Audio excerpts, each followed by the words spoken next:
Okay po, start recording po ako for this interview. Ayan. Sir, before I start with my question po, kindly introduce ourselves po. Name, age, and current location po. Name what? Age, name, age, and location. Okay. You go first. Hi, my name is Jeffrey Fernandez Williams, and I am 62 years old. And currently, we're moving to Winter Springs, Florida. So, Hi, ako po ay si Mac Fernandez Williams. Nakatira po kami ngayon sa Florida, USA, and I am turning 30 years old. Ano po ako, how did you meet po with Sir Jeffrey, and what is your love story po? So, nag-meet kami ni Jeffrey online. It was April of 2014. Tapos, it was an online dating site. And then after namin mag-chat for a month, nag-decide siya na i-visit ako sa Pilipinas.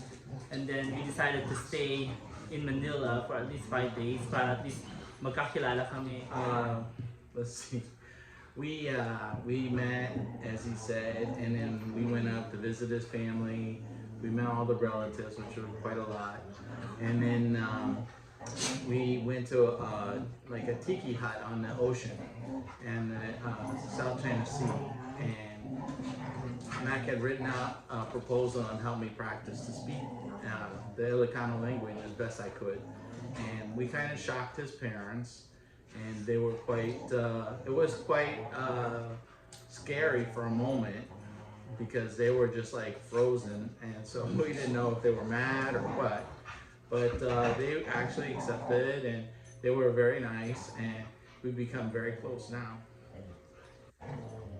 Sir Jeffrey, why did you decide to like immediately propose to Sir Mac? Like it's only a month, but you decided to marry him. We talked for we talked every day for hours.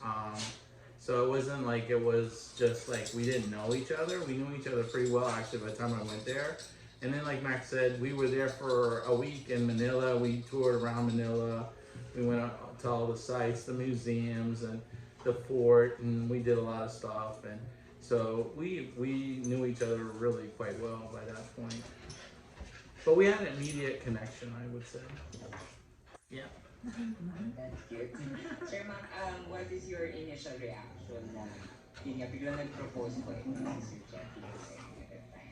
So sabi nga ni Jeff, na-plan na namin yung proposal. So alam ko na magpo-propose siya kasi di ba nagpatulong siya sa akin na yung isulat yung language namin, Ilocano, how to propose. So ay alam ko, so I mean I wasn't still expecting it, like I'm still like in shock as well kasi nga di ba sa atin naman, alam mo naman sa atin hindi naman parang normal sa atin na you can see two gay couples, someone's getting proposed. So I was still in cloud nine until it happened. Then oh yeah, it's actually happening. Okay, so after po ng marriage, you decided to have a child. So paano po nangyari ito? How did you decide to have a child? We both knew that we wanted children, and so it was a common interest of both of ours. Yeah, so Francis, yung nangyari is nag-decide kami ni Jeff na at least spend time together for at least 3 years para mag-decide na kami na magkaroon ng sarili naming anak. So after that, we actually toured our options about having a child kasi nga kung mag-a-adapt ba kami, or there's other ways para makapagkaroon kami ng anak. So that's the time that we went through surrogacy. At least kasi gusto ko magkaroon ng biological child. So si Jeffrey, it doesn't really matter for him kung biological or adopted because he was telling, it was like, it's still gonna be our child. And once we have the baby, it's still gonna be our child. Mm-hmm. But para sa akin, napaka-important sa akin siguro na mas importante sa akin na magkaroon ng biological child. And then, after that, maybe we can adopt in the future. So, nag-research kami about surrogacy and it was very long. It's a long process. Na-match kami sa surrogate, it took us like more than 9 months. So for the whole process, it took us 2 years just to have Maria. Sir, let's just explain po itong naging process po nitong surrogacy. Ano po siya nag-start ba, sir? Ano po yung mga step-by-step process? Kaya paano po nagkaroon ng information about this process or something? So yun nga, in surrogacy, nag-research kami about agencies. Kasi we actually explored other countries. Maybe we can go to, Mexico, Kenya, Georgia. Kasi may mga ibang countries din na nag-offer ng surrogacy, di ba? Pero after researching, US is like the most common and like parang mas less restrictions about same-sex couples. So we decided just to stay here. And then nag-research kami ng mga agencies, like top agencies para tumulong sa amin para i-navigate kami sa the whole process. So yun, nakita kami agency out of Chicago, and then they actually work with us until the beginning of the process until the end. Sila yung nag-provide sa amin ng mga egg donors, kasi yung egg donors, they're gonna give you like a list of egg donors. It's either basing your preferences. Like pwede kang pumili ng a race, or like like do you want Asian, Caucasian, like parang nag-shopping ka lang sa mga kung ba pwede mo siyang i-limit kung ano lang yung gusto mo. Sir Mac, with the process, no, yung nabanggit nyo nga parang kayo nag-shopping lang. Okay pa. Resume po tayo. Okay, sir, sige, pakwento po. What is the process? Expand po natin, sir. So yung process ng egg donation, nagbigay sa amin ng listahan ng mga babae, yung agencies namin. So pwede mo siyang i-limit according to your preferences. Like sabi ko nga, para kang nagsha-shopping kung gusto mo ng blonde, gusto mo ng blue eyes, gusto mo ng Caucasian, o lahat. So pwede mo talaga siyang piliin kung ano yung gusto mong preferences ng egg donor mo. So that was kind of fun. So actually so Jeffrey and I decided na mag-donate pareho ng sperm donor. So we're both sperm donors. Tapos we chose the same egg donor. So at least pag nabuo sana sila, at least biologically half siblings sila. And then like after namin makakapili ng egg donor, nag-wait kami ng sabi ko nga 9 months ata para ma-match sa surrogate namin. So yung surrogate is siya yung magkakarga ng bata para sa amin. So dito sa US, hindi nila nire-recommend na gumamit ng parehong egg donor at parehong surrogate. Kasi sabi nila kung yung egg donor ang magkikarry ng bata, it means na biologically, yun yung anak talaga yun. So it's gonna be harder for her to give up the baby knowing that she's carrying her own child. So yun lang talaga yung sabi nila, hindi nila nire-recommend na gawin dito sa US. Pero that doesn't mean that they're not doing it kasi merong altruistic surrogacy, which in like there's parang may agreement sila na this child will actually go eventually to the parents after she gives birth. Pero napaka-importante talaga pag this about the surrogacy na meron kang abogado na magre-represent para sa iyo to make everything. Tanungin mo na lang ulit. I'll answer it. Sige, sir, ano po yung mga considerations niyo po na inisip nung habang namimili po kayo ng surrogate?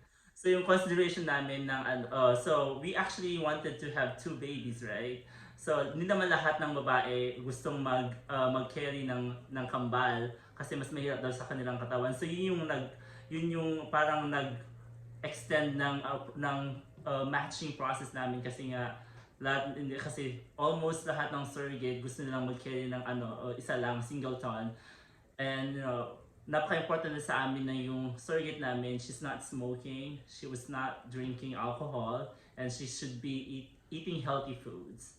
And then it's also very important for us na malaki yung support system niya sa bahay kasi it's a long and very long process, and it's a brave process. Hindi lahat naman ng babae ay gugustuhin gawin yun. Kasi ang dami nasasabi na yung mga surrogate carrier parang pera-pera lang, gusto nila kasi malaki yung bayad.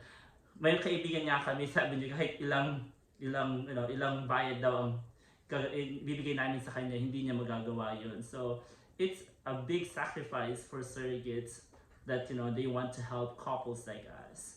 Mm-hmm. That's true, sir. So, during the pregnancy po, nung dinadala po niya yung baby, how did you help po the surrogate? Babysittan niyo po ba siya? May mga sessions po ba kayo with her? So, I'm just gonna translate to him. Do you want to ask him? Do you want to ask in English, Francis? Sir Jeffrey, how did you help the surrogate during her pregnancy? You have like Um, sessions with her.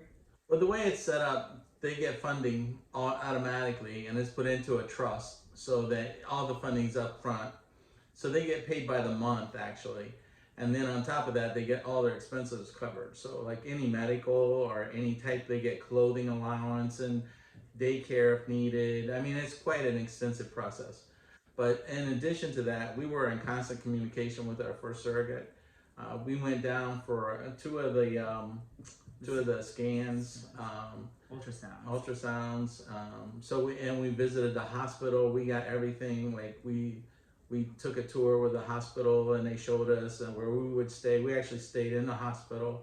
So everything was really well planned out as far as that goes.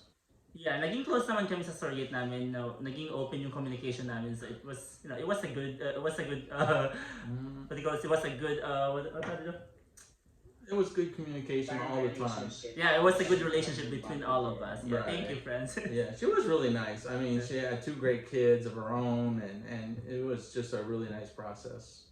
And thank God we had no issues. Okay po. Sa inyo po, Sir Mac, ano yung sinabi niyo po sa family ninyo na you're planning to have a surrogate po? Ano po yung reaction po niyo? Kasi, di ba, sa atin naman yung surrogacy, parang hindi siya like common topic sa atin. So, so nung sinabi ko na magkakaroon kami ng anak sa ganitong way, I had to explain to them, no, paano siya nag-work, paano siya ginagawa. Pero at yung ano ko, yung parents ko, they were very excited about it. And up to now, may mga questions pa din naman kaming na, na kukuha from online, para daw kami nagkaanak, ganyan-ganyan. So, we're still explaining how up to now. And we're still educating everybody on how surrogacy works. Pero, my parents and my family were very happy. Okay. So, ito po talaga medyo ano po sa akin to, no? I'm really curious po about this. Siyempre, hinihintay niyo po yung 9 months na yun na dala niya yung baby. Ano po yung tumatak po sa isip niyo po? Yung time po na hinihintay niyo na dumating yung baby niyo po? Siyempre, it makes emotions, I think. Kasi nga, you want to be there, right? At least you want to see the process, how is, parang gusto mong hawakan yung tummy ng nag-carry just to feel yung mga siguro heartbeat niya, paano pa siya gumagalaw, ganyan. Pero kasi ganun nga, yung magaling yung surrogate namin kasi she constantly sent us like videos, like the movement of the baby. So yun nakatulong naman. So we decided to move here in Florida kasi at least mas parang pareho yung weather natin dyan sa Pilipinas kasi walang snow. So, No. Okay po. Sir, resume po tayo ha. Okay. Ayan. So, yun nga no, nabanggit ko po sir yung regarding sa parang yung tumatak po sa isip ko po na parang gusto niyang hawakan, gusto niya siya, pero at least po you had a bond with your surrogate. correct. Mhm. Okay. Sasha. Eto na, nung panganak na po si Maria, tapos nakita niyo po siya, ano po, can you describe ano po yung parang unang tumakbo sa isip niyo nung nakita niyo na siya, na ayun na, lumabas na yung baby po. Ganyan. So we were actually, Francis, we were actually disappointed with the hospital the time that Maria was born kasi kasi nga sabi ni Jeff, di ba, we visited the hospital bago sana may panganak si Maria. So akala namin i-allow nila kami sa delivery room pero only to find out nung delivery day na hindi kami in-allow sa room ni surrogate namin kasi daw for emergency purposes daw kasi pag may just in case daw may mangyari sa surrogate namin, at least may immediate family siya nakasama niya sa delivery rooms kaya hindi kami in-allow doon. So pero at least yung hospital naman binigyan kami ng sarili naming room. So nung ipanganak na si Maria, once lumabas na si Maria, dinala nila agad sa room namin. And I actually have a video about that time that Jeffrey took, and I was actually crying kasi diba, at least, for more than 2 years, like almost 2 years na nag-wait kami magkaroon ng anak, parang nangyari na siya. So yeah, mixed emotions, happy, then parang, oh my god, Yeah. parang, tinupad niya yung mga pangarap namin maging mga magulang. How about you, Sir Jeffrey? What was your reaction when you first saw Maria?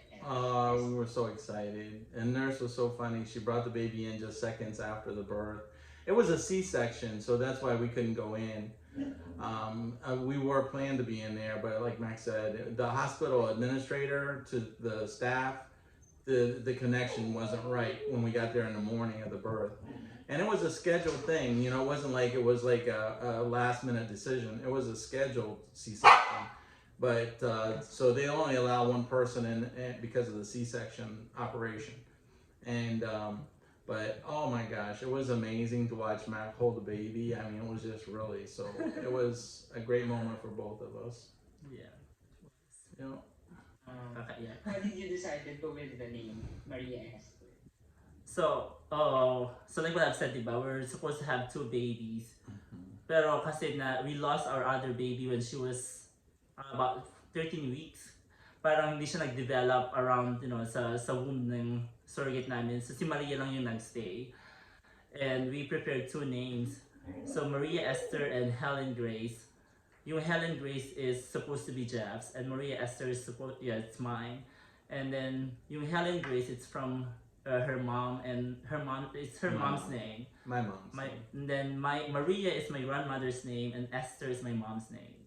So yeah, so their grandparents, I guess, from their grandparents. So mga lola nila. Okay. Kasi nga since Sir Mac, are you first time parent po ba?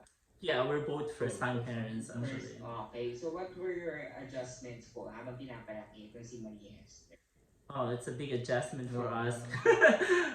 Yeah, we were so happy kasi nakapag-travel na kami before kami magkaanak, na we spent at least, you know, more than 3 years na together. At least nakapag-enjoy na kami, na-enjoy na namin yung isa't isa. Kasi having your child, parang nalilimit na yung mga dapat mong gawin, more especially yung travels ninyo.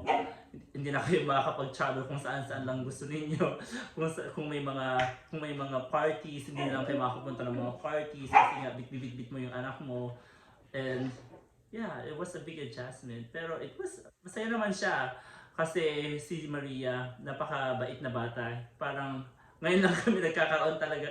It's just now na challenging kasi very mobile na siya, di ba? Kung saan na siya nakakapunta. Then nag-umpisa na siyang magsalita. So we have to be very careful in communicating with her and like our language together. So we have to be very careful na kasi parang ginagaya na niya. So yeah. Yun.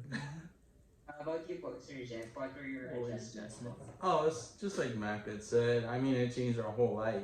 I mean, even the people we hang out with now tend to be more parents and with children, obviously. A lot of our friends, they were really excited at first, but after a while, just maintaining and making sure that everything is right for our daughter. I mean, she's our whole life right now, you know, to make sure that she's healthy and that she's got food and she's learning and playing. And yeah, we're in the process right now of a second surrogacy. Yeah. Ito sir, ito po yung next question ko. Regarding po your... Hi, Esther. Say hi. Hi. Say hello. Can you smile? Yes. Oh. And sir, so ngayon po, what are your current plans po? When you're having your second surrogacy? Well, even in our move down to Florida, it was all based on best schools that we could find. So we chose Winter Springs, which has like the 9th best elementary school in the state. And so we, you know, everything that we do is pretty much based around our children. Sorry, friends.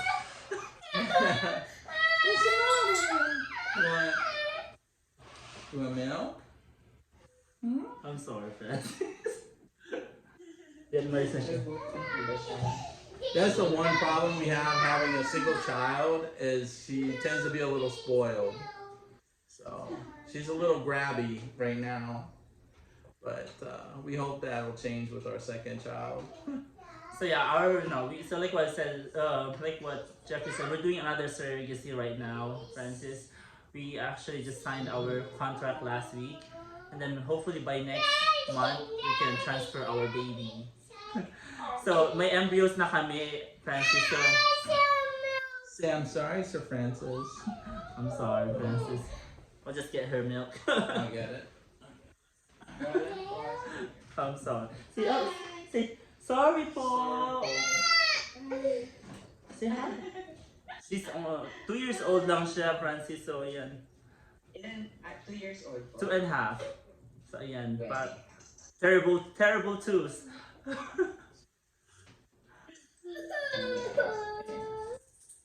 Just say hi. I'm hungry.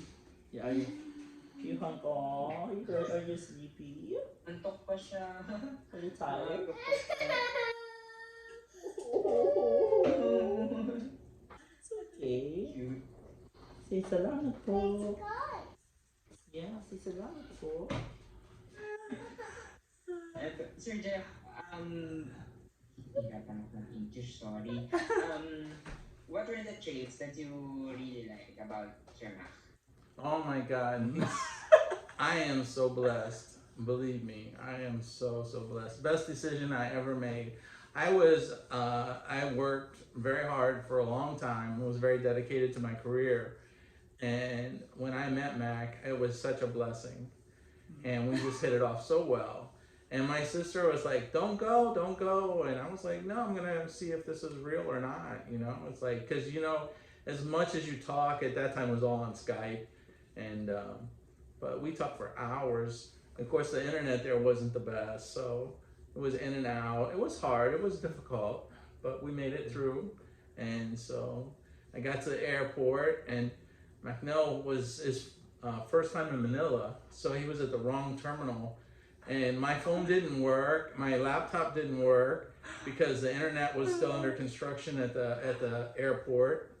And so luckily I found this really nice cab driver, and he helped me with his phone and called Mac, who was busy chatting with his friends in the Locos. So that was difficult too. But we finally, after like 3 hours, we finally got together and headed back to the hotel. Yeah, true story, Francis. Yeah. I was at the wrong terminal. Yeah, it was. We were looking everywhere. We went. There was like this whole group of OFWs, and we were like going through, yelling his name, trying to find him, because we went to Terminal 2 and Terminal 3 and Terminal 1, but we finally got together. It's fate. Yes, it was. It really was. Yeah. Yeah. Okay.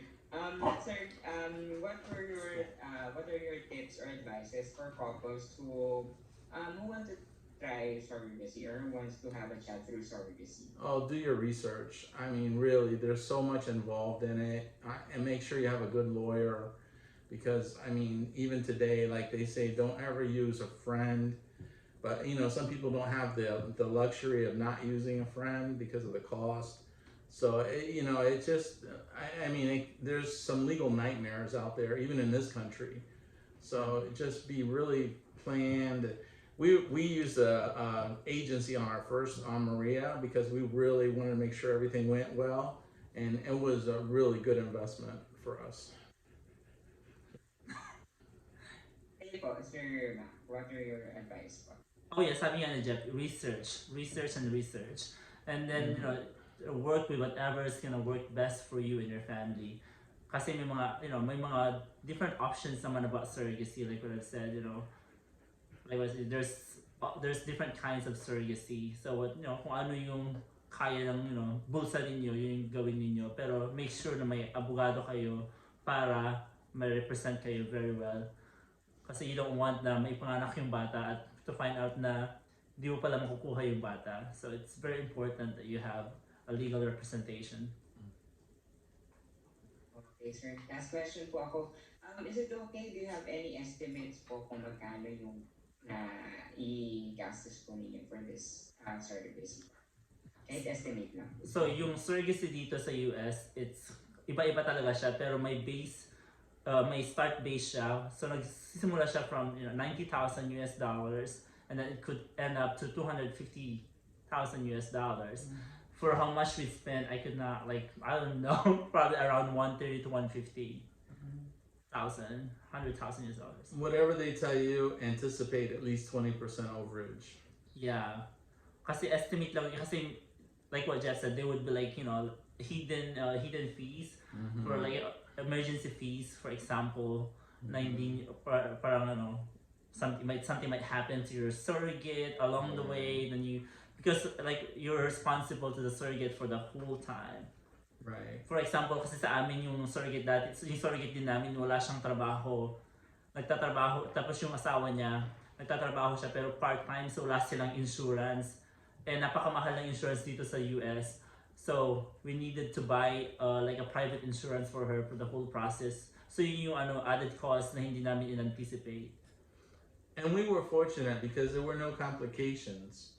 So, and the insurance covered almost all the costs, but Everything. other people have had really bad stories where like the baby has a problem Yeah. or early born, it's like, the costs from the hospital can really be astronomical. Yeah. And even with insurance, you still have to pay a percentage. Sorry, pahabol lang po ng question. Ano po yung message niyo po kay Maria? Ano po yung masasabi niyo po kay Maria? It's a message from Maria. Oh my God. Well, we're sorry you don't have a mother, but you have two loving, caring dads that do the best that they can to make sure that we bring you up properly and to be a good world citizen, and we'll provide the best education and loving home that we can. Yeah. I'm gonna cry. Yeah.